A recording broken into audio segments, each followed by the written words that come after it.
रूपा अपने पति नामदेव और बेटी संध्या के साथ अजमेर में रहती थी। पति की नौकरी भी ठीक थी, 2 कमरों का अपना मकान भी था। रूपा ने संध्या को भी अच्छे स्कूल में डाल रखा था। नामदेव भी रूपा और संध्या की खुशी का ख्याल रखता था। सब कुछ ठीक चल रहा था, पर अचानक मानो रूपा की खुशियों को किसी की नजर लग गई। नामदेव को दोस्तों के साथ खाने पीने की आदत पड़ गई।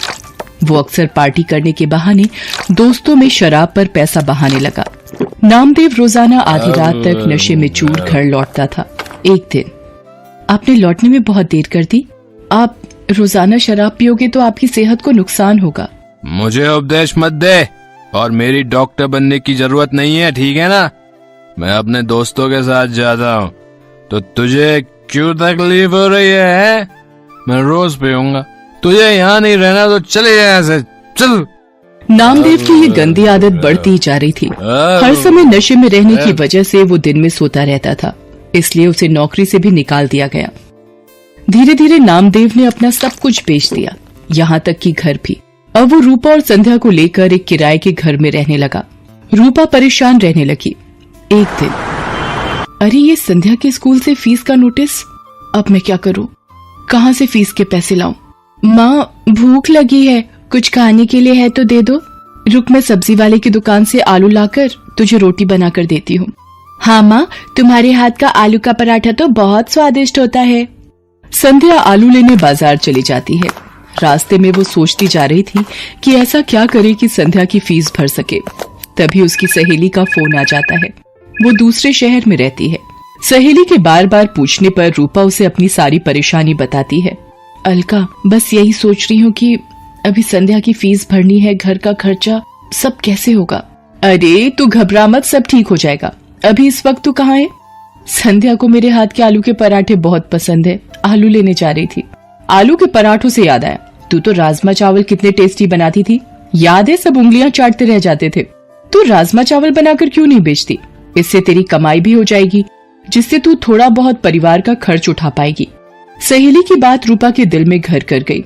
उसे एक उम्मीद दिखाई दी, पर शुरुआत कैसे करे उसे अब यही सोचना था। अगले दिन उसने राजमा और चावल बनाए और पतीले में लेकर घर के पास सड़क के किनारे बैठ गई।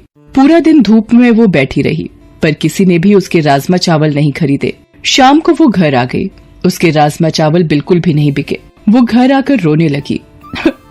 मैं क्या करूं भगवान, मैंने कोशिश की पर कामयाब नहीं हुई, मुझे हिम्मत दो भगवान। माँ, जब मैं कभी परीक्षा में अच्छा नहीं करती तो तुम ही तो मुझे कहती हो दोबारा मेहनत करूं। आप भी कल दोबारा कोशिश करना माँ। मेरी बेटी कितनी समझदार हो गई है, तू ठीक कह रही है। मैं एक बार और कल कोशिश करूंगी। रूपा अगले दिन दोबारा राजमा चावल बनाती है। पूरा दिन एक भी ग्राहक नहीं आता। रूपा निराश हो जाती है। आज भी कोई ग्राहक नहीं आया, लगता है मुझे ये काम बंद करना पड़ेगा। अब आपके पास कुछ खाने को मिलेगा? यहाँ आसपास की खाने की दुकानें बंद हो गई हैं। आपको यहाँ देखा तो मुझे लगा कि यहाँ कुछ खाने को मिल जाए शायद।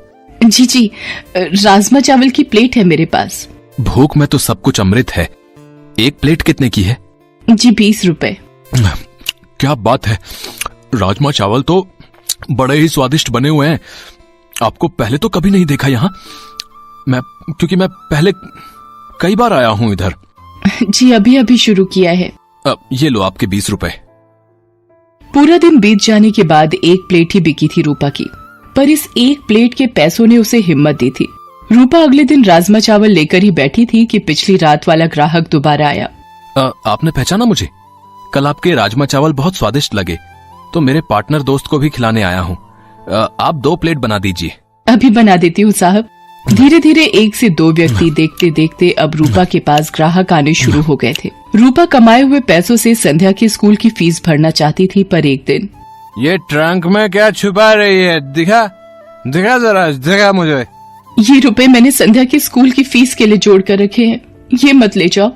देख, मेरे दोस्त मेरा इंतजार कर रहे हैं। ये रुपए दे मुझे, दे, इधर दे।